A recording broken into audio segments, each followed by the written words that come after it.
Bonjour à tous et bienvenue dans cette troisième vidéo tutoriel sur le titre Apprendre à contrer n'importe quelle attaque informatique. Aujourd'hui, nous allons apprendre à installer une machine virtuelle pour d'éventuelles raisons, la protection auprès des différents types d'attaques, la démonstration afin de découvrir si le programme est dangereux et un peu de début pour les cryptages de données en deux langues de programmation, soit le LSS et le TLS. Maintenant, pour l'installation de la machine virtuelle, la VirtualBox, je vous souhaite d'aller sur le site ici, qui sera bien sûr en description, où nous pourrons installer notre VirtualBox. Pourquoi installer une VirtualBox? Tout simplement pour faire des tests, des essais que nous ne pourrons pas faire sur l'ordinateur puisque ça peut briser si, admettons, on joue avec des fichiers dangereux et tout ça. On peut tout simplement réinstaller la machine virtuelle et aucun des images sera sur votre ordinateur. Bon, alors pour celui-là, nous allons vouloir l'installer. Alors, on va aller download. Et pour nous, ça c'est Windows. Pour les Mac, c'est OS, mais nous, c'est Windows. Donc, on va cliquer Windows. Voilà, j'ai l'installation qui s'en vient. Je vais l'installer et dès qu'il finit, je vous reviens. Donc, la VirtualBox a fini son téléchargement. Bienvenue dans l'assistant d'installation de Oracle VirtualBox 6.02.2. Bon, pour ceux qui verront la vidéo prochainement, ça se peut que la version change, mais tout simplement la manipulation reste la même, juste la version change. On va cliquer suivant, suivant, suivant. Ok. Donc elle va vous déconnecter de votre réseau et tout pour l'installer. Alors on va l'installer. Et aussi ça va prendre du temps. Donc je vous reviens dès que ça. Donc là, on clique nouvelle et moi j'ai créé une test, mais vous pouvez écrire n'importe quoi d'autre que ça va faire. Donc là, on va faire démarrer. Le problème qu'on va faire démarrer, c'est que on n'a pas choisi de disque dur au début. Donc là, soit je vous conseille c'est-à-dire supprimer, réinstaller l'application, mais la prochaine fois choisissez l'option genre disque dur, soit on installe, comment dire, une ressource que je vais mettre sous la description qui fait 1.8 giga. Donc c'est à vous de voir. Mais dès que vous mettez l'un des deux, tout de suite, immédiatement, vous rentrez comme si vous étiez sur votre Windows. Et voilà, c'est ça. Puis après, il n'y a rien de spécial pour la machine virtuelle. On se servira peut-être après, mais pas à l'instant. Ok. Maintenant, parlons de cheval de Troie, backdoor, tout ce que j'avais dit dans l'ancienne vidéo, mais cette fois avec la manipulation. Bon, bien sûr, je vais pas répéter ce que j'ai dit dans l'ancienne vidéo, mais je vais vous résumer. En gros, un cheval de Troie, comme son nom l'indique et comme l'histoire le raconte, c'est un programme qui est caché dans votre ordinateur qui est très très difficile à trouver, mais qui a un lien. C'est-à-dire, il a un lien et il a aussi un fichier.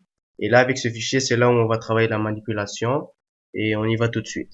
Donc, pour un hacker, c'est sûr que il va vous léguer un fichier, mais vous, comme vous en avez pas, on va tout simplement faire la manipulation. En gros, on va prendre n'importe quel là. Je peux prendre, admettons, sécurité informatique et on analyse. Donc là, c'est sûr qu'il n'y a aucun problème sur la sécurité informatique dans mon image, mais ça reste que il va me mettre tous les antivirus jusqu'à je pense 55 pour voir si chacun est bon. Si on a un qui n'est pas avec le malware, c'est-à-dire que votre truc est en danger. Bon, bien sûr là j'aurais pas, mais si admettons on aurait drop un malware ou un cheval de Troie, là avec ce truc-là on peut le détecter. De même que le backdoor. Le backdoor c'est le même principe. Tout simplement, faut drop ici le fichier, analyser et voilà, ça va le faire et tout ça. C'est pour ça pour les backdoors et les chevals de Troie. Donc pour la partie démonstration d'un programme malveillant, on peut utiliser ce site ou un autre site que je vais mettre en lien, mais c'est le même principe que celui des malwares, des chevals de Troie et des backdoors. Tout simplement drag and drop. Alors là, on va aller rechercher l'image sécurité informatique, mais il sera mis en considération de plus d'éléments que d'autres. Donc voilà, vous voyez, c'est clean pour les virus, rien à faire. Les meta defenders, ce que je vous ai dit, aussi ça devrait être clean. Mais ça, c'est vraiment des trucs, admettons, votre ami vous envoie un, je sais pas, un programme et que vous suspectez un peu, automatiquement, avant de l'ouvrir, vous le mettez et ça va l'analyser. Et si c'est pas bon, immédiatement, ici, ça va être rouge, ouais, genre danger et tout, et vous ouvrez le pas parce que c'est la pire des choses, ouvrir un fichier. Avec n'importe quoi, on peut rentrer dedans.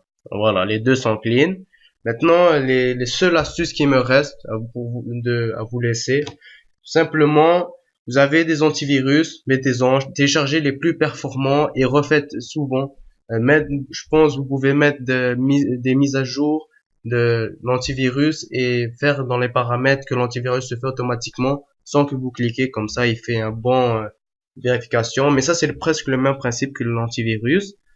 Et aussi, restez attentif lorsque vous voyez qu'il y a des fichiers qui rentrent sans que vous le sachiez. Il faut les signaler, il faut les drag and drop dans ces sites-là.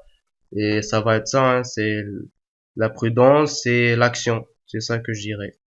Alors maintenant, pour le début des cryptages de données, ne vous inquiétez pas, nous allons pas crypter avec du code et tout ça. Tout simplement, allez sur le site internet ici, GlobalSign, et cherchez la différence entre le SSL et le TLS.